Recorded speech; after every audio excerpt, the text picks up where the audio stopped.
Bonjour, mon nom est Alexandre Gravel, je suis enseignant au Centre de formation professionnelle des Riverains. Je vous présente aujourd'hui la capsule sur l'installation et la configuration du gestionnaire de contenu WordPress. Bon visionnement. Donc, bienvenue à la capsule sur l'installation et la configuration du logiciel WordPress. Tout d'abord, le logiciel WordPress est un gestionnaire de contenu. Donc, ceci permet à un utilisateur de pouvoir gérer le contenu de son site web ou d'un blog. Pour commencer, ce qu'il faut faire, c'est qu'il faut aller sur Internet chercher la dernière version du logiciel. Je vous invite à aller dans Google en écrivant le mot WordPress FR. Donc, on va aller sur la version française du logiciel WordPress. Vous cliquez sur le bouton Télécharger et enregistrer le fichier. En ce moment, le fichier est téléchargé. Donc, ce qu'il me reste à faire, c'est d'extraire le contenu du zip sur le bureau. Donc, ici, on a les fichiers qui sont extraits. La prochaine étape consiste à envoyer sur Internet, sur un serveur web, les pages qui sont extraites. Donc, pour ce faire, nous devons aller dans un logiciel client FTP. On peut aller sur le logiciel FileZilla. Ici, moi, je vais l'envoyer sur le site cfprdemo.com.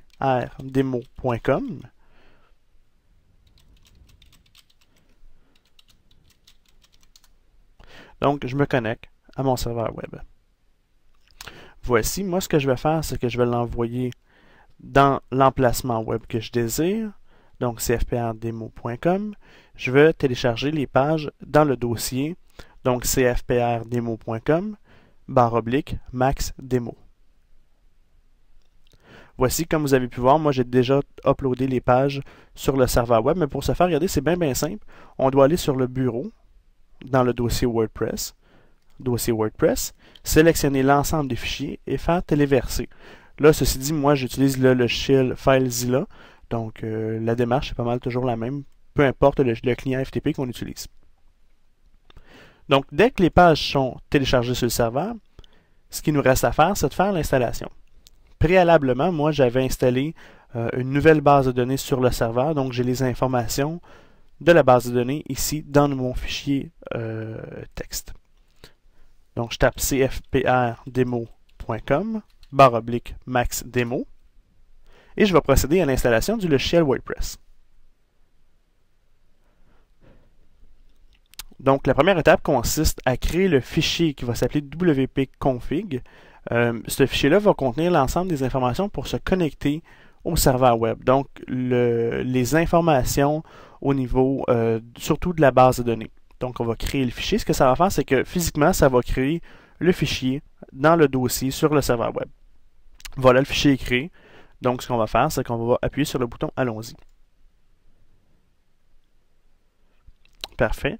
Donc, les informations qu'il demande ici, c'est les informations qui sont fournies par mon hébergeur web, donc où j'ai créé la base de données. Donc, le nom de la base de données est MaxDemo. L'utilisateur est bien MaxDemo. Le mot de passe, vous le voyez à l'écran. Et l'hôte de la base de données, donc le serveur de base de données, est le suivant. Je vais faire valider. Et voilà. Physiquement, qu'est-ce qui est arrivé, c'est que il a créé les tables dans la base de données. Donc, nous, on n'a rien à s'occuper. C'est vraiment l'installation qui fait tout lui-même. Donc, lancer l'installateur. Là, ce qu'il va faire, c'est qu'il va générer, dans le fond, l'ensemble des tables sur le serveur. Ceci est terminé. Le titre du blog, on l'appelle Max Demo, et mon adresse de courriel.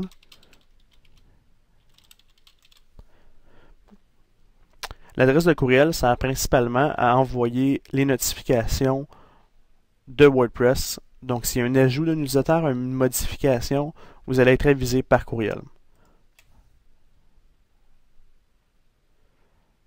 Parfait.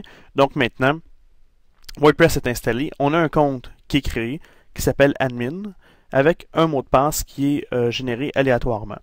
Je vais faire copier sur ce mot de passe-là et on va aller le changer. C'est la première étape qu'il faut faire. Se connecter. Donc, mon utilisateur, mon mot de passe, j'ai simplement fait coller.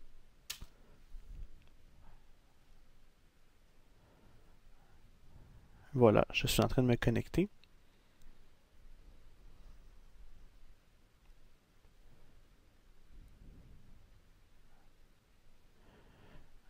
Donc, en ce moment, je me retrouve dans l'interface d'administration du logiciel WordPress. Regardez, c'est assez simple. Ici, d'un coup d'œil, on a le tableau de bord qui est finalement un coup d'œil rapide sur qu'est-ce qui se passe sur notre site web. Donc, actuellement, on a une page de créer et un article. Les articles, c'est considéré comme les nouvelles, soit dans le blog ou le site web, parce qu'évidemment, WordPress peut gérer les deux. On a aussi les pages, donc l'ensemble des pages web, et on a les utilisateurs. Donc moi, je vous ai dit, la première étape va consister à aller remplacer le mot de passe de l'utilisateur admin par un mot de passe de notre choix. Donc, regardez, j'ai mon utilisateur admin, je vais faire modifier.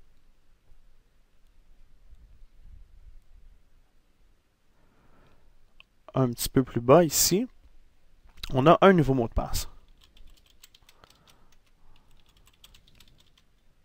Mettre à jour le profil.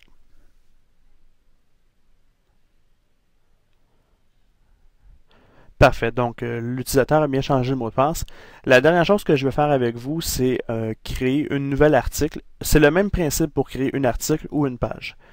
Donc, je vais aller dans Article, Nouvel article.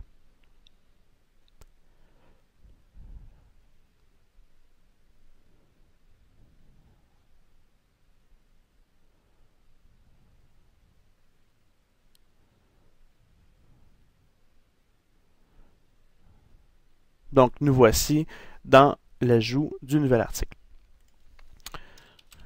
Ce que je fais en ce moment, nouvel article, dans l'interface, que ce soit une page ou un article, c'est exactement le même fonctionnement.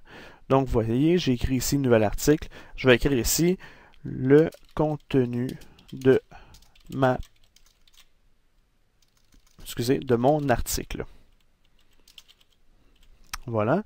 Je peux ajouter un paquet d'autres choses comme des mots-clés, des catégories à mon article ou à ma page et autoriser si on veut avoir des commentaires des visiteurs Internet. L'ensemble des commentaires au départ doit être approuvé par le propriétaire du site web. Donc ici, dans notre plateforme d'administration, si quelqu'un laisse un commentaire sur notre article, on va devoir l'approuver avant qu'il soit visible et qu'il soit en ligne. Donc ce que je fais, c'est publier. À partir de ce moment-là, l'article est en ligne. Donc, si vous voulez aller voir, on va aller cliquer ici sur « Aller sur le site ». À ce moment-là, on va tomber pas dans le mode d'édition, mais bien dans le mode d'affichage qu'un visiteur verrait. Donc, le nouvel article a été créé ici. Si jamais on veut retourner à la plateforme d'administration, on va écrire notre adresse de site web, suivi de une barre oblique wp-admin. Comme qu'on est déjà connecté, il ne nous demande pas de nous reconnecter. Donc, rapidement, on voit ici que deux articles. Si je veux modifier un article, par contre, je m'en vais dans « Modifier ».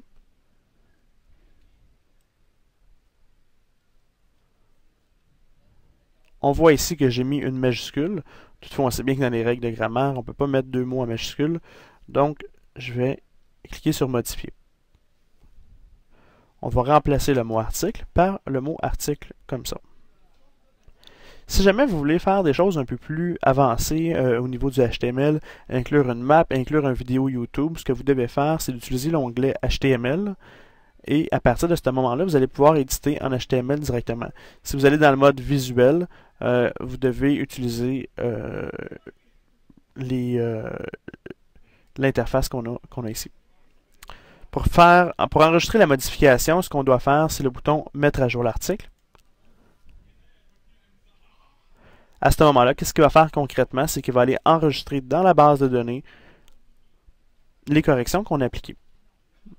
Je vais retourner voir le site, voir si la modification est bien en ligne. Et effectivement, la modification est bien en ligne. Tout à l'heure, je vous ai parlé qu'on pouvait enregistrer des commentaires à un article, à un billet. Donc, regardez, je vais cliquer sur l'article.